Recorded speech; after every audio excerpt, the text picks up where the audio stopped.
Hello friends, कैसे हैं आप। उम्मीद रखता हूँ कि आप सब लोग ठीक होंगे। तो आज की इस वीडियो में हम बात करेंगे fathers of literary genres. Okay, as we know that there is a lot of terms, a lot of genres in English literature, जो कि मुख्तलिफ़ लोगों ने इंट्रोड्यूस किए हैं। ओके, और जिस किसी शख्स ने भी किसी चीज़ को इंट्रोड्यूस किया है, किसी चीज़ को अपने वर्क में लाया है पहली दफ़ा, तो उसको उस चीज़ का फ़ादर कहा जाता है।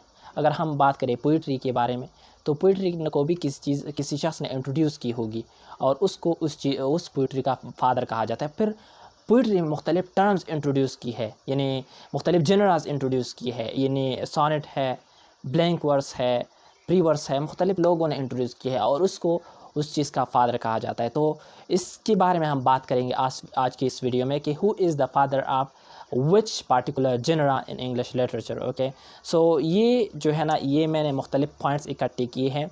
ये मुख्तलिफ़ फादर ऑफ लिटरेरी जनरास मैंने इकट्ठे की है और ये मैं आपको आज बताऊंगा, तो आपको बहुत ज़्यादा फ़ायदा देगा, क्योंकि एग्ज़ाम्स में इस तरह के क्वेश्चन आते हैं। ओके, और किसी लिटरेरी स्टूडेंट को, लिटरेचर के जो स्टूडेंट होते हैं, उनको ही must know about these things. Okay, that who is the father of which particular genre, okay, in English literature. Okay, तो ये बहुत ज़्यादा इंपॉर्टेंट होते हैं। तो इसके बारे में हम आज की इस वीडियो में बात करेंगे और आपको ये वीडियो बहुत ज़्यादा फ़ायदा देगा। So let's start without wasting more time on this. Okay, so first of all हम बात करेंगे कि बीड का नाम आपने सुना हुआ होगा, सेंट बीड। ओके, और उनको कौन कहा जाता है? He is the father of English history. जब आप इंग्लिश हिस्ट्री का नाम सुने, so you must bring beat in your mind that he is the father, he is the founder of English history. He was the first to use English history, to write English history. Okay, so उनके verse है English history के, यानी अगर हम उसकी एक book का नाम देखें तो वो है ecclesiastical history of British of English people, sorry, of English people. Okay, ecclesiastical history of English people, ये उनकी एक बुक है। फिर इसके साथ द रेकनिंग ऑफ टाइम, ये भी वन ऑफ हिज बुक्स हैं। ओके, और इसके साथ साथ है on the nature of things in on time. Okay, ये भी उनकी एक बुक है। सो who is the father of English history? The father of English history is ST. Beed, जो कि 672 में पैदा हुआ था और 725 को उनकी डेथ हो गई थी, बीड की। Okay, so the father of English history is saint Bede. Okay, फिर इसके बाद है हमारे साथ कि who is the father of English novel. Okay, who is the father of English novel? So you must know about this man that Henry Fielding is the father of English novel. Okay, Henry Fielding, he was one of the greatest novelists of English literature, and he is known as the father of English literature. Okay, sorry, the father of English novel. Okay, अब हमारे साथ है who is the father of criticism? So the father of criticism is Aristotle. Okay, पर यहाँ पे एक confusion है। Okay, ज़्यादातर जगहों में, ज़्यादातर पेपर्स में इस तरह आए हैं कि who is the father of English criticism, फिर भी ज़्यादातर लोग अरिस्टोटल को लिख देते हैं गलती से। ओके, पर Aristotle is not the father of English criticism. Okay, Aristotle is the father of criticism, not of English criticism. जब भी हम इंग्लिश क्रिटिसिज्म की बात करते हैं तो the father of English criticism is Dryden. Okay, Dryden is the father of English criticism, not Aristotle. Okay, ज़्यादातर ये कन्फ्यूजन होती है जब इंग्लिश आती है, इंग्लिश क्रिटिसिज्म की बात होती है, so then Dryden is the father of English criticism. अगर सिर्फ क्रिटिसिज्म की बात होती है, उनके साथ इंग्लिश क्रिटिसिज्म के साथ इंग्लिश मेंशन नहीं हुआ होता है, तो फिर Aristotle is the father of criticism. Okay, तो ये चीज़ें आप अपने जहन में रखिए। अब ड्राइडन के बारे में ये भी है कि उन्होंने जो पोएटिक लाइसेंस है उनको भी इंट्रोड्यूस किया था। पोएटिक लाइसेंस के बारे में शायद आप जानते होंगे कि जो पोएट्स हैं उनको एक किस्म की लाइसेंस दी गई है कि वो कुछ भी कर सकते हैं, वो किसी किस्म की भी एग्जाजरेशन यूज़ कर सकते हैं, वो अगर ग्रामेटिकल मिस्टेक करे तो करे, कुछ भी वो कर सकते हैं अपनी पोइट्री में। ओके, ऐसी चीज़ें वो करते हैं जिसके बारे में जो रीडर होता है वो यकीन नहीं कर सकता है। अगर आपने जो विलिंग सस्पेंशन ऑफ डिसबिलीफ है, जिसको सैमुअल टायलर कॉलरिज ने इंट्रोड्यूस किया था, एस.टी. कॉलरिज ने, विलिंग सस्पेंशन ऑफ डिसबिलीफ, इसके बारे में भी शायद आपने सुना हुआ होगा, जिसका मतलब ये है कि हम अपने जो डिसबिलीफ है उसको सस्पेंड करते हैं। ऐसी बातें आती है पोइट्री में जिसको जो कि मानने के काबिल नहीं होते हैं, जिस पर यकीन जिस पर यकीन नहीं किया जा सकता, लेकिन फिर भी हम अपनी डिसबिलीफ को सस्पेंड करते हैं, यानी उस चीज़ पर हम फिर भी यकीन करते हैं, हम फिर भी उनको आज़मा लेते हैं। ओके, अब अगर हम बात करें पोइट्री में वर्ड्सवर्थ की, तो वर्ड्सवर्थ की एक लाइन है कि 10,000 saw I at a glance. Okay, अगर हम इस सेंटेंस को इस लाइन को देखें, sorry this is line not a sentence, so इस लाइन को अगर हम देखें, so 10,000 saw I at a glance, ये ग्रामेटिकली भी ठीक नहीं है ये सेंटेंस अगर हम देखें, लेकिन तो वैसे भी यकीन करने के काबिल नहीं है कि एक ही नज़र में कौन 10,000 डैफोडिल देख सकते हैं। ओके, सो ये हमारी विलिंग सस्पेंशन ऑफ डिसबिलीफ है। Okay, so who is the father of English criticism? Dryden is the father of English criticism. Okay, so I hope कि आपको समझ में आ गया हुआ होगा। अब है हमारे साथ कि who is the father of English drama? English drama के फादर कौन है? सो इंग्लिश ड्रामा के नाम अगर सुने तो हर किसी के जहन में विलियम शेक्सपियर आ जाता है, and William Shakespeare is the father of English drama. English drama के जो फादर हैं वो शेक्सपियर को माना जाता है, और शेक्सपियर ने, as we know that he has written 37 plays and 154 sonnets, और वो बेस्ट ड्रामास है। अगर हम देखें हैमलेट को, ओथेलो को, किंग लियर को, मैकबेथ को, they are the best tragedies. उन्होंने ट्रेजेडीज़ बहुत अच्छे लिखे हैं, ट्रेजिक कॉमेडीज़ लिखे हैं, हिस्ट्री प्लेज लिखे हैं उन्होंने बहुत अच्छे। ओके, सो लिटरेचर में और ख़ासकर इंग्लिश ड्रामा में उनका कोई सानी नहीं है। ओके, विलियम शेक्सपियर का, and he is the legendary man in English literature. Okay, so English literature में इंग्लिश ड्रामा की फादर जो है ना, ही इज़ विलियम शेक्सपियर। और विलियम शेक्सपियर की जो फर्स्ट फोलियो थी वो पब्लिश्ड हुई थी 1623 को, और ये उनकी मौत के बाद, क्योंकि उनकी जो मौत हुई थी वो 1616 में हुई थी, और 1623 में उनकी फर्स्ट फोलियो आई थी। और उनमें सिर्फ एक बुक नहीं था, एक ड्रामा नहीं था, सॉरी एक प्ले नहीं था, जिसका नाम था पेरिक्लिस। ओके, और उन पर जो प्रीफेस लिखा था बेन जॉनसन ने। ओके, उनकी मौत के बाद, and Ben Jonson was one of his contemporaries. Okay, so who is the father of English drama? William Shakespeare is the father of English drama. अब बात करते हैं एक और चीज़ के बारे में कि who is the father of English tragedy? Who is the father of English tragedy? अब यहाँ पे दो क्वेश्चंस बनते हैं, एक है कि who is the father of tragedy, और दूसरा है कि who is the father of English tragedy. अगर हम सिर्फ ट्रेजेडी का नाम सुने, जैसा कि पहले हमने क्रिटिसिज्म के बारे में बात की कि the father of criticism is Aristotle, for the father of English criticism is Dryden। इसी तरह the father of tragedy is Aeschylus, जो कि एक ग्रीक ट्रेजिडियन थे। ओके, ग्रीक ट्रेजिडी लिखते थे। ओके, और एक ग्रीक शख्स था Aeschylus. Okay, and the father of English tragedy is Christopher Marlowe, और मार्लो ने सारे ट्रेजिडीज़ ही लिखे थे। जैसा कि अगर हम देखें डॉक्टर फास्टर्स को, सो that is one of the best tragedies in English literature. Okay, so the father of English tragedy is Christopher Marlowe, and the father of tragedy is Aeschylus. Okay, और ये कि जो फर्स्ट ट्रेजेडी थी वो कौन सी थी, शायद आपको मालूम होगा। अगर मालूम नहीं है तो the first tragedy in English literature was Gorboduc. Okay, Gorboduc was the first ever tragedy of English literature। ये बात भी आपने जहन में रखी। तो क्या किस चीज़ के बारे में बात की? The father of tragedy is Aeschylus, and the father of English tragedy is Christopher Marlowe. Okay, one of the best person in university wits. Okay, so अब बात करते हैं कि who is the father of romanticism and who is the father of English romanticism. Okay, यहाँ पे भी दो बातें हैं, who is the father of romanticism and who is the father of English romanticism. अगर हम इंग्लिश रोमांटिसिज्म की बात करें तो हमारे साथ दो नाम आते हैं, एस.टी. कॉलरिज की और वर्ड्सवर्थ की। लेकिन अगर हम सिर्फ रोमांटिसिज्म की बात करें तो रोमांटिसिज्म जो है ना, ये इंग्लैंड का नहीं है, ये जो रोमांटिसिज्म है इसका जो फादर है वो है Jean Jacques Rousseau. Okay, Jean Jacques Rousseau. और इंग्लिश रोमांटिसिज्म की अगर हम बात करें, so the father of English criticism is Samuel Taylor Coleridge and Wordsworth. And Wordsworth is also known as the poet of nature, the priest of nature. यानी जहाँ भी nature की बात आती है तो Wordsworth is on top, okay. Wordsworth का बहुत उन्होंने नेचर को बहुत ज़्यादा प्रेस किया है।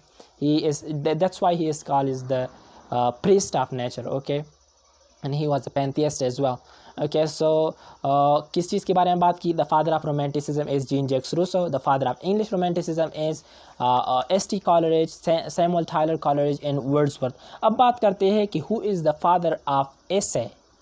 The father of essay, if we listen the word English essay, so that will be someone else, okay. And the father of essay is Montaigne, okay, Montaigne, ये आप देख भी सकते हैं। Montaigne is the father of essay. अगर हम बात करेंगे the father of English essay की, so Francis Bacon is the father of English essay, okay. क्योंकि फ्रांसिस बेकन से बेटर जो है ना एसे में कोई नहीं है इंग्लैंड की हिस्ट्री में, इंग्लिश हिस्ट्री में, ओके, इंग्लिश लिटरेचर में, okay. So the father of English essay is Francis Bacon and the father of essay is Montaigne। अब बात करते हैं कि who is the father of mystery plays. The father of mystery plays is Edgar Allan Poe. mystery plays तो आप जानते ही होंगे। mystery plays वो प्लेस होते हैं जो कि बाइबल की स्टोरीज़ को बाइबल की स्टोरीज़ में उसमें होती है, ओके, mystery plays में, ओके, बाइबल में जो स्टोरीज़ होती है, ओके। फिर इसके साथ साथ मेरिकल प्लेस भी है। मेरिकल प्लेस जो कि सेंट्स होते हैं, जो कि मार्शल्स होते हैं, उनकी लाइफ के बारे में वो प्लेस होते हैं। और मिस्ट्री प्लेस बाइबल पर बेस्ड होते हैं, बाइबल में जो स्टोरीज होती है उन पर बेस्ड होते हैं, okay. So mystery plays, so who is the father of mystery plays? So the father of mystery plays is Edgar Allan Poe, okay. Edgar Allan Poe is the father of mystery plays, okay. Now who is the father of epic poetry? Epic poetry की जो father है वो किसको माना जाता है? So the father of epic poetry is Homer. Homer is known as the father of epic poetry, okay. Epic poetry की नाम आती है तो होमर उनमें से ग्रेटेस्ट है, ओके। उनकी बेस्ट एपिक्स है, उन्होंने बहुत अच्छे अच्छे एपिक्स लिखे हैं। और इंग्लिश एपिक्स की बात करें तो बीवोल्फ की अगर हम बात करें तो Beowulf is known as the national poem of England, okay. And Beowulf is an anonymous poem, किसी राइटर का नाम उन पर नहीं है।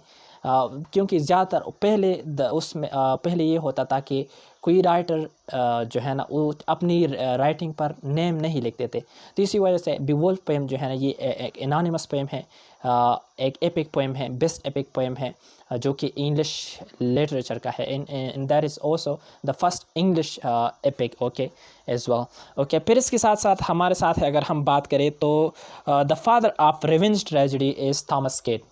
The father of revenge tragedies, उनकी रिवेंज ट्रेजेडी, थॉमस केट की revenge tragedy, they are an amazing tragedies, okay, revenge tragedies, जिसमें एक किस्म की रिवेंज होती है, ओके, ज़्यादातर। The father of revenge tragedy is Thomas Kyd. अब बात करते हैं कि who is the father of psychoanalysis? Sigmund Freud. The father of psychoanalysis is Sigmund Freud, जिन्होंने इंटरप्रिटेशन ऑफ ड्रीम्स लिखा है, and that is an amazing book, okay. उन्होंने add के बारे में बताया है, ego, super ego, conscious, subconscious, unconscious. इसके साथ साथ ऑइडिपस कम्प्लेक्स, इलेक्ट्रा कम्प्लेक्स, जो कि ऑइडिपस रिक्स में मौजूद है, ओके। शायद आप इसके बारे में जानते होंगे। अगर फिर भी आप नहीं जानते हैं तो ऑइडिपस कम्प्लेक्स क्या होता है इसके बारे में बात करते हैं। ऑइडिपस कम्प्लेक्स, जैसा कि अगर आपने ऑइडिपस रिक्स की जो ड्रामा है अगर आपने वो पढ़ा हुआ होगा तो आपको ये आता हुआ होगा। और एक सिंपल चीज़ है, फिर भी मैं आपको समझाता हूँ, ओके। ऑइडिपस कम्प्लेक्स में जो बॉय होता है, जो सन होता है ना, उसकी सेक्सुअल जो ख्वाहिशात होते हैं वो मदर की तरफ होती है, ओके। यानी जो बॉय होता है उसकी सेक्सुअल ख्वाहिशात मदर की तरफ होते हैं और वो अपने बाप से जो है ना नफ़रत करता है। अगर हम बात करें इलेक्ट्रा कम्प्लेक्स की, तो इलेक्ट्रा कम्प्लेक्स में जो बच्ची होती है, जो डॉटर होती है, उसकी ख्वाहिशात, उसकी सेक्सुअल ख्वाहिशात किसकी तरफ होते हैं? अपने बाप की तरफ होते हैं, ओके, फादर की तरफ होते हैं। और वो अपनी जो मदर होती है उनसे एक किस्म की नफ़रत करती है। तो ये टर्म्स दिए थे सिगमंड फ्राइड ने, Oedipus complex and Electra complex. And Sigmund Freud is known as the father of psychoanalysis, okay. And he has a lot of role. He has an amazing role in the field of psychology. Sigmund Freud has, okay. फिर इसके साथ साथ हमारे साथ है कि who is the father of historical novel? Historical novel की जो फादर है वो है sir Walter Scott. Sir Walter Scott is known as the father of historical novel. अब एक बात मैं पहले बताना भूल गया और ये अभी बता रहा हूँ, बहुत देर हो चुकी है, लेकिन फिर भी जो भी मैं बोल रहा हूँ you must have to write this in a paper, okay, क्योंकि ये बहुत जल्दी बोल जाते इस किस्म की चीज़ें, ओके, कि who is the father of which particular genre, which particular term, okay, ये बहुत जल्दी भूल सकते हैं हर कोई, ओके। सो इसी वजह से मैं कहता हूँ कि आप इन चीज़ों को लिखिए, तो इसकी वजह से अगर आप फिर एक दफ़ा भी देखेंगे तो आपको याद होगा, ओके। फिर इसके साथ है हमारे साथ है कि who is the father of night school of poetry. So the father of night school of poetry is Christopher Marlowe, okay. Night school of poetry, night KNIGHT, night school of poetry का जो father है वो है Marlowe, okay. और फिर इसके साथ साथ हमारे साथ है कि who is the father of comedy. The father of comedy is Aristophanes, okay. Aristophanes is known as the father of comedy. और जो फर्स्ट इंग्लिश कॉमेडी थी वो कौन सी थी शायद आपको मालूम होगा, लेकिन फिर भी the first ever English comedy was Ralph Webster Webster, okay. Ralph Webster Webster is the first ever comedy in English literature. You must know that. And now the first ever English tragedy is Gorboduc, okay. So now we are talking about the father of English comedy is Nicholas Udall, okay, जिन्होंने Ralph Webster Webster लिखा था. The father of comedy is Aristophanes and the father of English comedy is Nicholas Udall, okay.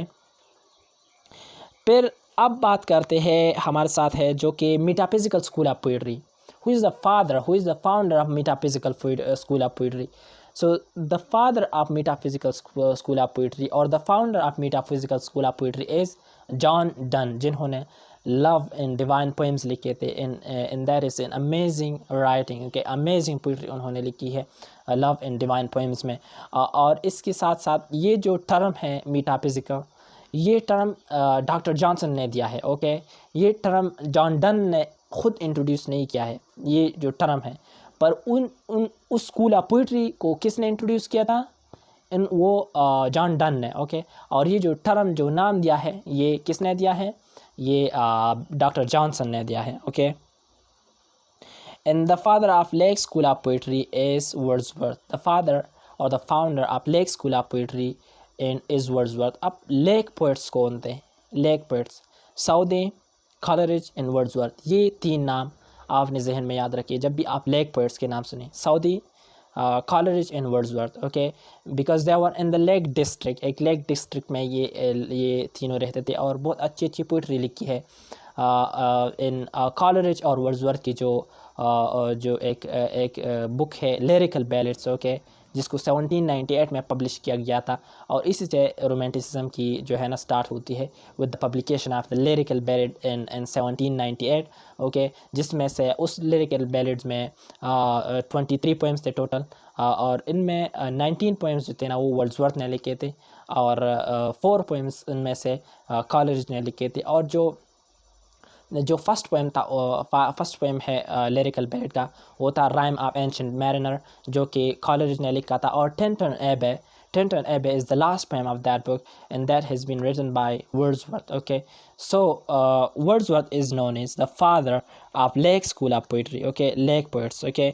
सो फिर इसके साथ साथ हमारे साथ है कि who is the father of English sonnet. English sonnet के फादर किसको जाना जाता है? So the father of English sonnet is sir Thomas Wyatt, okay, sir Thomas white.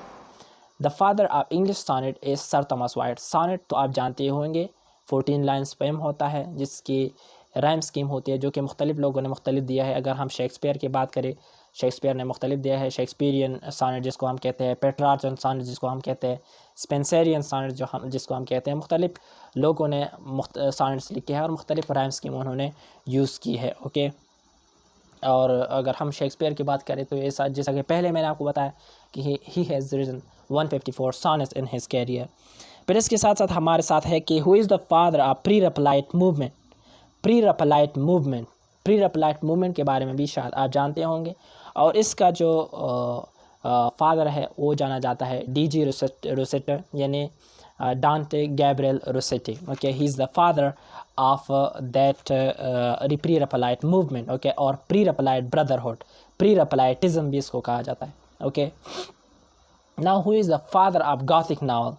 The father of Gothic novel is Horace Walpole. Horace Walpole. Horace Walpole is known as the father of Gothic novel. Gothic novel एक किस्म की डरावनी novel होती है जिनमें भूत होती है, चुड़ैलें होती है, यानी डरावनी माहौल उसमें होता है, डरावनी चीज़ उसमें दिखाई दिए होते हैं, जिसको गॉथिक नावल कहा जाता है, यानी हॉरिफिक चीज़ें उनमें दी गई हुई तो होती है.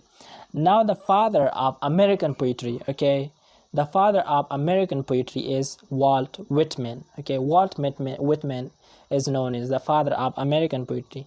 Now the father of poetry is Chaucer. Okay, the father of literature is Chaucer. English literature is Chaucer. Okay, the father of English language is Chaucer. Okay, in Chaucer के बारे में आप ये बात ज़हन में रखिए कि he was the father of language, English language, the father of English literature, the father of English poetry as well.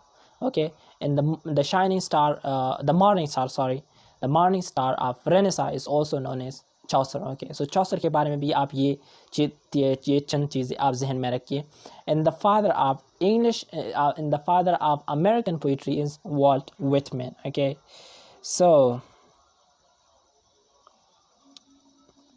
फिर इसके साथ साथ हमारे साथ है कि who is the father of graveyard school of poetry. Graveyard school of poetry ये भी एक स्कूल है पोइट्री का, और उसका जो फादर है वो है Thomas Gray. Okay, father of modern drama is Henrik Ibsen. Modern drama के फादर जिसको कहा जाता है वो है Henrik Ibsen. So I think this is enough for today. Okay, if you like this video, so I will bring more of it like this for you. Okay, so please support us, and if you have any question regarding these things, so you must ask in the comments below, and I will try to answer those all things whatever I know. Okay, so I'm very thankful to you. Thank you so much. Thanks for watching the video.